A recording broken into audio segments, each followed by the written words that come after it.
전 세계가 한국의 농업 기술 앞에 무릎을 꿇었습니다. 한국이 아프리카에 도착하자 기아가 사라졌죠. 아프리카 케냐에서 충격적인 기적이 일어났습니다. 그 불모지에서 한국이 케냐의 농가 소득을 엄청나게 불려버린 것이죠. 하지만 더 놀라운 건 따로 있었습니다. 바로 이 농업 기술의 정체인데요. 도대체 어떻게 이런 괴물 같은 환경에서도 한국의 그 기술이 기적을 만들어낸 걸까요? 전 세계 식량 위기를 해결할 이 충격적인 비밀은 무엇이었을까요? 영상을 보기 전 구독과 좋아요 눌러주시면 영상을 제작하는 데 있어 큰 힘이 됩니다. 저는 나디아입니다. 케냐 메루주 무룬구룬의 마을에서 살고 있어요. 올해로 45살이 됐습니다. 15년 전부터 이 마을에서 양계와 감자 농사를 짓고 있죠. 그런데 정말 힘들었어요. 아침에 눈 뜨면 닭들이 또 죽어 있었거든요. 처음엔 운이 나쁜 줄 알았습니다. 하지만 시간이 지날수록 이상했어요. 이웃집도 마찬가지였거든요. 우리 마을 농민들은 모두 비슷한 고민을 안고 살았습니다. 닭 10마리를 키우면 8마리는 죽고 2마리만 살아남는 거예요. 생존율이 26%밖에 안 됐죠. 남편과 저는 매일 아침 닭장을 돌았습니다. 어제까지 멀쩡했던 닭들이 축 늘어져 있는 모습을 보면 가슴이 무너졌어요. 15년 동안 이런 일의 반복이었습니다. 돈을 벌어야 하는데 닭들이 계속 죽어나가니까 소득이 나올 리가 없었죠. 연간 소득이 $470 정도였어요. 한 달로 치면 $40도 안 되는 돈이었습니다. 한국 돈으로 $40는 55,000원도 안 되는 돈이죠. 이 돈으로 어떻게 가족을 먹여 살리겠어요? 딸아이 교육비도 마련해야 하는데 말이죠. 동네 아주머니들끼리 모여서 이야기해봐도 답이 없었어요. 다들 똑같은 상황이었거든요. 감자 농사도 마찬가지였습니다. 바이러스에 감염된 씨감자 때문에 1헥타르에서 고작 3.3톤밖에 수확하지 못했어요. 다른 나라에서는 몇 배는 더 수확한다는 얘기를 들었는데 우리는 왜 이럴까 싶었죠. 기술이 없어서 그런 건지 땅이 나빠서 그런 건지 알 수가 없었습니다. 어느 날 마지막 남은 닭 3마리마저 죽었습니다. 그때 정말 절망했어요. 남편에게 이런 말을 했죠. 15년 동안 농사를 지었는데 가족 먹여 살릴 돈도 제대로 못 벌었다고 말입니다. 이대로는 안 되겠다 싶었어요. 마을 사람들도 비슷한 처지였습니다. 모두가 양계로 생계를 이어가려 했지만 닭들이 계속 죽어나갔죠. 케냐 농민의 85%가 닭을 기른다고 하는데 우리 마을만 이런 게 아니었어요. 전국적으로 같은 문제를 겪고 있었습니다. 저희 마을에는 한 가지 특이한 점이 있었어요. 외국인들에 대한 불신이 정말 강했습니다. 지금까지 수많은 서구 사람들이 와서 도와준다고 했지만 실제로는 별 효과가 없었거든요. 오히려 우리 농법을 무시하고 자기들 방식만 강요하는 경우가 많았죠. 마을 원로들은 특히 심했습니다. 백인들도 못한 일을 다른 외국인들이 할 수 있겠냐는 식으로 생각했어요. 그런 분위기 속에서 저희는 그냥 하루하루 버텨나가는 것밖에 할 수 없었습니다. 그런데 어느 날이었어요. 마을에 이상한 소문이 돌기 시작했습니다. 한국에서 온 사람들이 우리를 도와주겠다는 거였어요. 처음엔 믿을 수 없었습니다. 또 다른 외국인들의 거짓말 아닌가 싶었거든요. 한국이라는 나라에 대해서는 솔직히 잘 몰랐어요. 텔레비전에서 가끔 한국 드라마를 본 적은 있었지만 먼 나라 얘기 같았거든요. 하지만 이번엔 뭔가 달랐습니다. 한국농촌진흥청에서 온 사람들이라고 했어요. 마을 이장이 불러서 설명회에 갔습니다. 코피아 케냐 센터라는 곳에서 나온 사람들이었어요. 메루주 6개 마을 1200 농가를 도와주겠다는 거였죠. 양계와 감자 시범 마을 사업을 하겠다고 했습니다. 처음 듣는 순간 웃음이 나왔어요. 또 시작이구나 싶었거든요. 지금까지 얼마나 많은 외국인들이 와서 똑같은 말을 했는지 몰라요. 마을 사람들도 다들 시큰둥했습니다. 특히 마을 원로인 음환기 할아버지는 화가 나 있었어요. 음환기 할아버지가 벌떡 일어나서 말했습니다. 백인들도 실패한 일을 아시아 사람들이 뭘 할 수 있겠냐고 했어요. 프랑스 사람들도 왔다가 갔고 독일 사람들도 마찬가지였다고 했죠. 다들 고개를 끄덕였어요. 그때 한국 사람이 한 말이 저를 놀라게 했습니다. 우리도 1950년대에는 여러분과 똑같이 굶주렸었다고 하더라고요. 그때는 도움을 받는 나라였다고 했어요. 곡식 대신 고구마나 감자로 배를 채우기도 했다고 말했습니다. 이상했어요. 지금까지 온 외국인들은 자기네 나라가 얼마나 잘 사는지만 자랑했거든요. 그런데 이 사람들은 자기들도 가난했던 과거를 솔직하게 얘기하는 거예요. 마음 한구석이 조금 흔들렸습니다. 하지만 여전히 의심스러웠어요. 한국이라는 나라가 정말 그렇게 발전했을까 싶었거든요. 그런데 한국 사람이 스마트폰으로 뭔가를 보여줬어요. 1950년대 한국의 흑백 사진이었습니다. 정말 우리나라와 비슷해 보였어요. 그 다음에 보여준 건 현재 한국의 모습이었습니다. 완전히 다른 나라 같았어요. 높은 빌딩들과 넓은 도로, 그리고 현대적인 농장들까지. 70년 만에 이렇게 변할 수 있다는 게 믿어지지 않았어요. 마을 사람들도 웅성거리기 시작했습니다. 혹시 정말일까 하는 마음이 생겼거든요. 그런데 여전히 의구심이 많았어요. 말로는 뭐든 할 수 있잖아요. 실제로 우리를 도와줄 수 있을지는 별개 문제였죠. 한국 사람들은 계속해서 자신들의 경험을 얘기했습니다. 농업 기술로 식량 문제를 해결했다고 했어요. 그리고 그 기술을 우리와 나누고 싶다고 했죠. 뭔가 진정성이 느껴졌지만 아직도 반신반의였습니다. 설명회가 끝나고 마을 사람들끼리 모여서 얘기했어요. 의견이 완전히 갈렸습니다.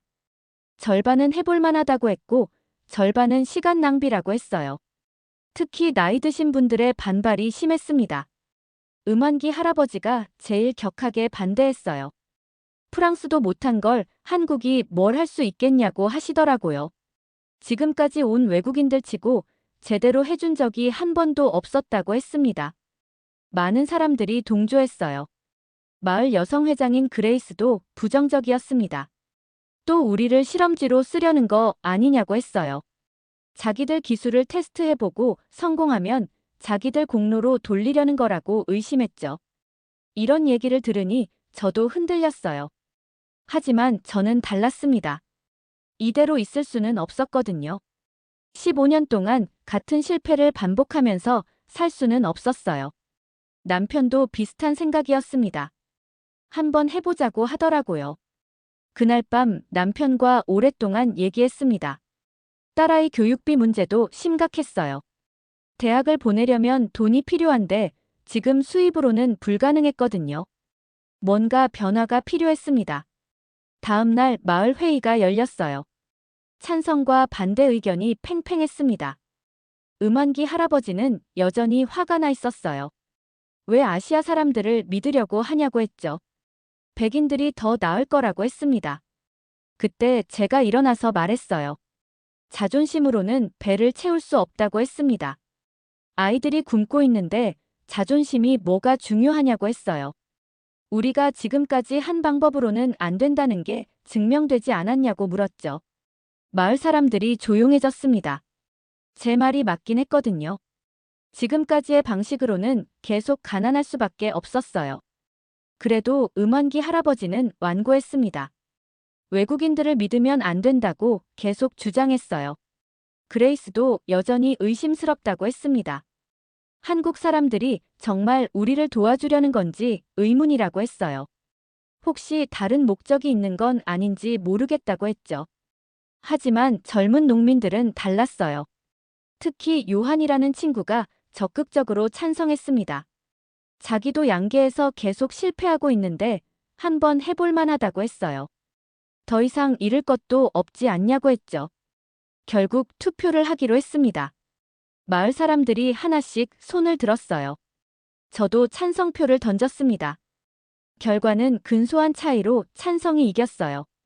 그렇게 우리 마을이 한국 사람들과 함께 일하게 됐습니다. 며칠 후 한국에서 온 사람들이 마을에 왔어요. 김지강이라는 소장님이 이끄는 팀이었습니다. 처음 본 순간 놀랐어요.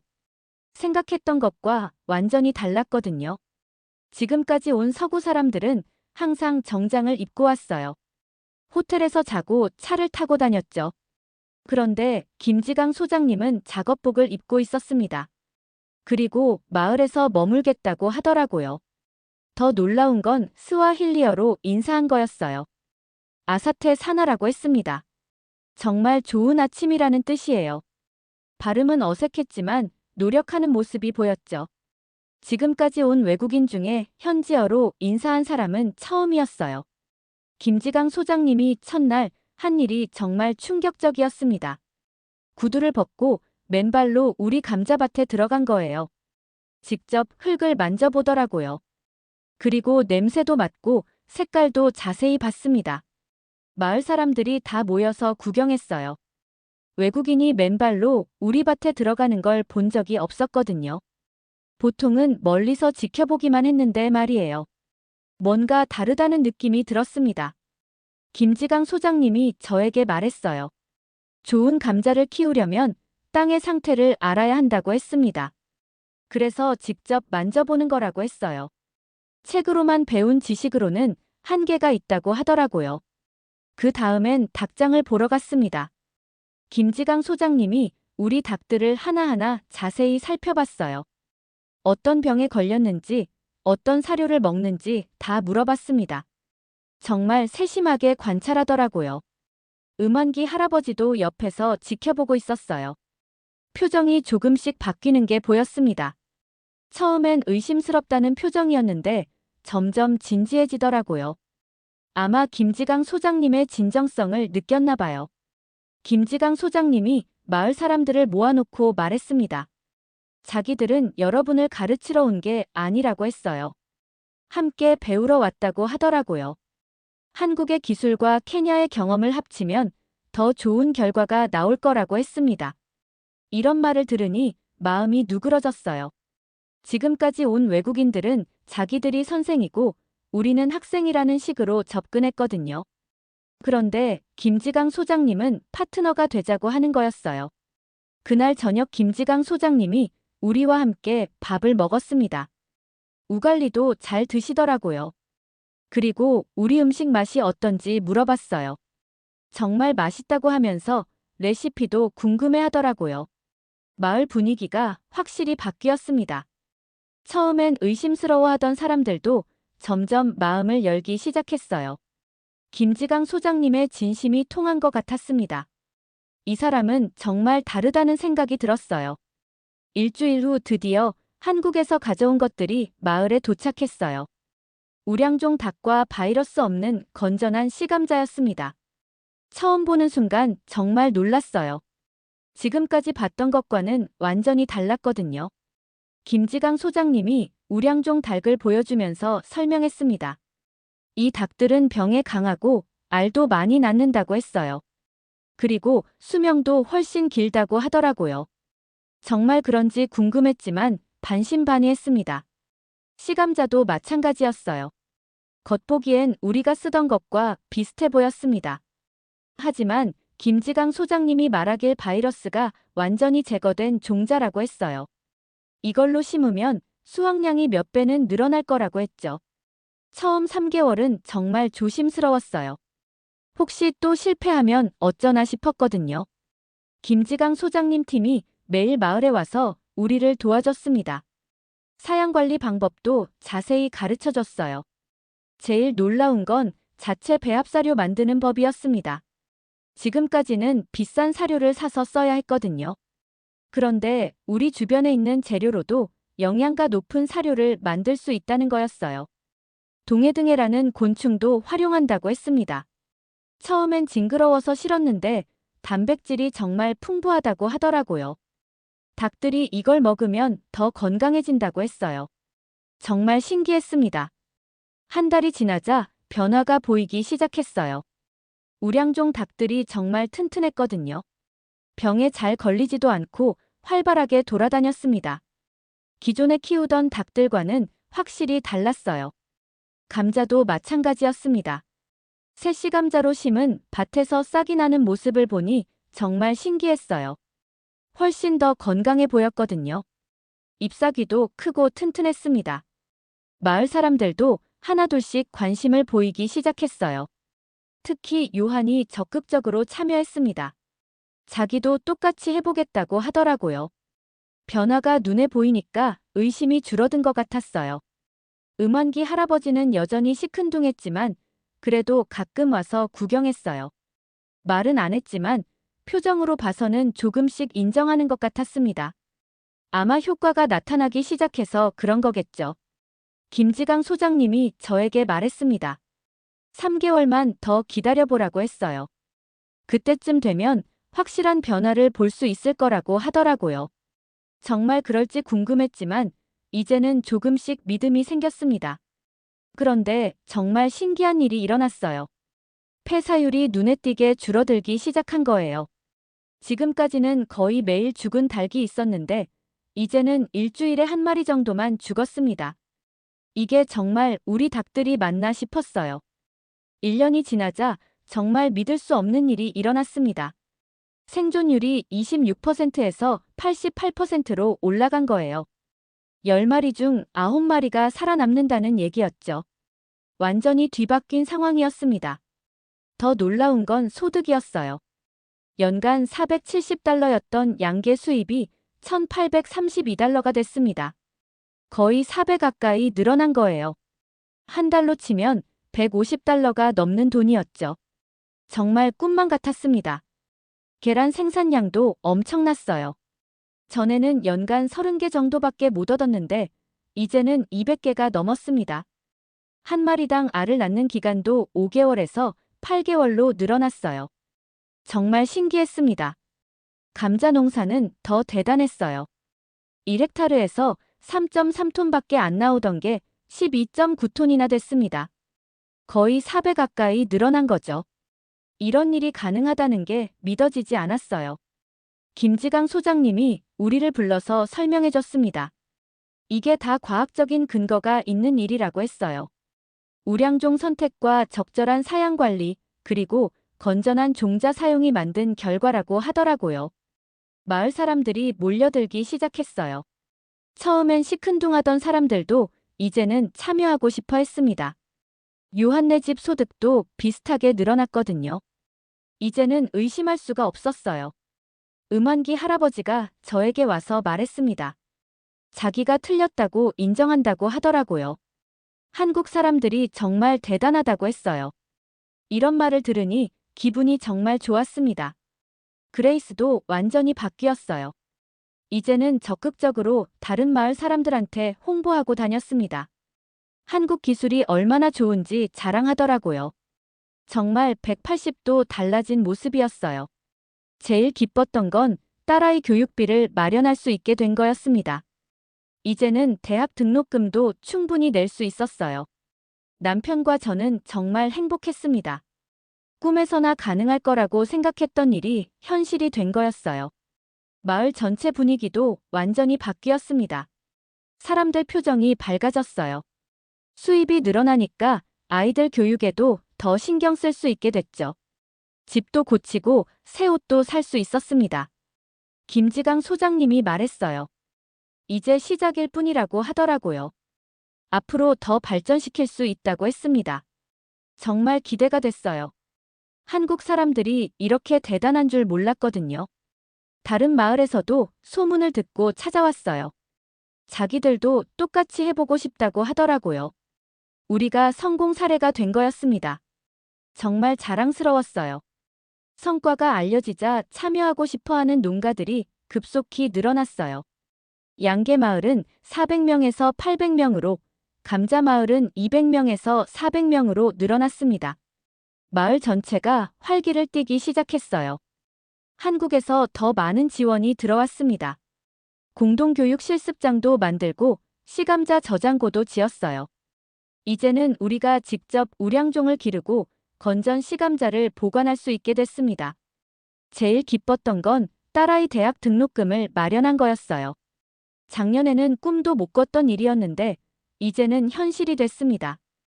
딸이 의대에 지원하겠다고 하더라고요. 정말 자랑스러웠어요. 우리 집도 많이 바뀌었습니다. 지붕도 고치고 벽도 새로 칠했어요. 태양열 전지판도 설치했죠. 이제는 밤에도 전기를 켤 수 있게 됐습니다. 예전엔 상상도 못했던 일이었어요. 마을에 새로운 변화들이 계속 생겨났습니다. 젊은 사람들이 도시로 떠나지 않고 마을에 남아서 농사를 짓기 시작했어요. 수입이 괜찮아지니까 굳이 떠날 이유가 없어진 거죠. 요한이 저에게 말했습니다. 이제는 농사 짓는 게 자랑스럽다고 하더라고요. 전에는 부끄러웠는데 지금은 아니라고 했어요. 한국 기술 덕분에 농업도 충분히 좋은 직업이 됐다고 했습니다. 마을 여성들의 지위도 높아졌어요. 양계는 주로 여자들이 담당하거든요. 수입이 늘어나니까 집안에서 발언권도 커졌습니다. 그레이스가 이제는 마을에서 제일 존경받는 사람 중 하나가 됐어요. 아이들 교육 환경도 좋아졌습니다. 학교에 새 책상과 의자를 기증할 수 있었어요. 급식비도 낼 수 있게 됐죠.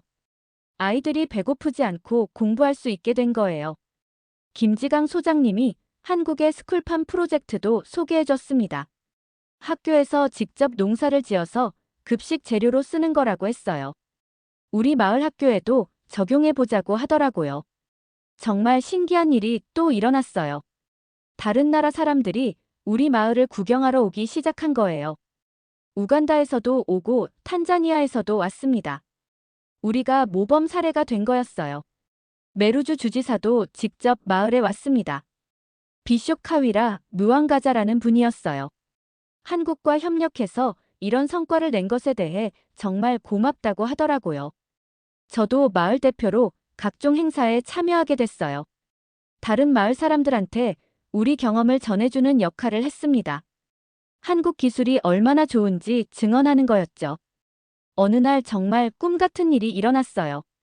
저를 포함해서 마을 대표들이 한국에 초대받은 거였습니다. 무앙가자 주지사와 무감비 박사도 함께 가게 됐어요. 한국을 직접 볼 수 있다니 정말 믿어지지 않았어요. 한국에 도착해서 제일 놀란 건 정말 발전된 모습이었습니다. 공항부터 완전 다른 세상 같았어요. 1950년대 사진에서 봤던 그 나라가 맞나 싶었거든요. 70년 만에 이렇게 변할 수 있다는 게 신기했어요. 농촌진흥청에서 조재호 청장님을 만났습니다. 정말 친절하게 맞아주시더라고요. 무앙가자 주지사가 감사패를 전달했어요. 한국이 우리 마을을 변화시켜줘서 정말 고맙다고 했습니다. 조재호 청장님이 말씀하셨어요. 오히려 고마워해야 할 사람은 자기들이라고 하시더라고요. 우리가 한국 기술을 믿고 함께 해줘서 감사하다고 했습니다. 정말 겸손한 분이었어요. 한국의 농장들도 구경했습니다. 정말 깨끗하고 체계적으로 관리되고 있었어요. 스마트팜이라는 것도 봤는데 컴퓨터로 모든 걸 관리하더라고요. 우리 마을도 언젠가는 이렇게 될 수 있을까 싶었어요. 제일 감동적이었던 건 한국 농민들과의 만남이었습니다. 자기들도 예전엔 정말 어려웠다고 하더라고요. 하지만 포기하지 않고 노력해서 지금의 모습이 됐다고 했어요. 우리도 할 수 있다고 격려해줬습니다.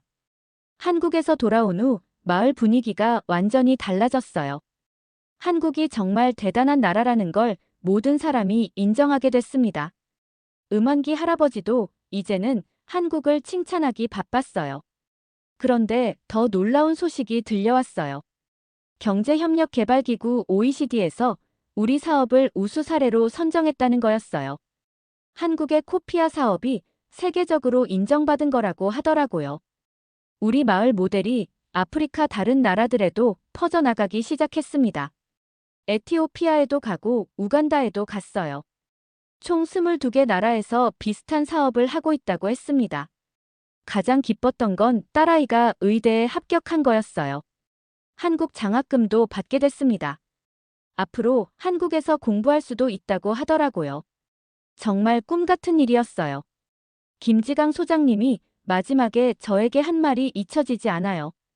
이제 우리가 다른 사람들을 도와줄 차례라고 하시더라고요. 받은 도움을 다른 곳에 전해주는 게 진짜 발전이라고 했습니다. 정말 그런 것 같아요. 1950년대 한국도 도움을 받는 나라였는데 지금은 우리를 도와주고 있잖아요. 언젠가는 우리도 다른 나라를 도울 수 있는 날이 올 거라고 믿어요. 한국의 농업 기술을 통해 새로운 삶을 살게 된 나디아의 이야기는 여기까지입니다. 오늘 사연은 어떠셨나요? 오늘의 사연이 마음에 드셨다면 좋아요 한번 부탁드립니다. 여러분의 좋아요와 구독은 영상을 만드는데 큰 힘이 됩니다. 긴 영상 시청해 주셔서 감사합니다. 오늘도 행복이 넘치는 하루 되세요.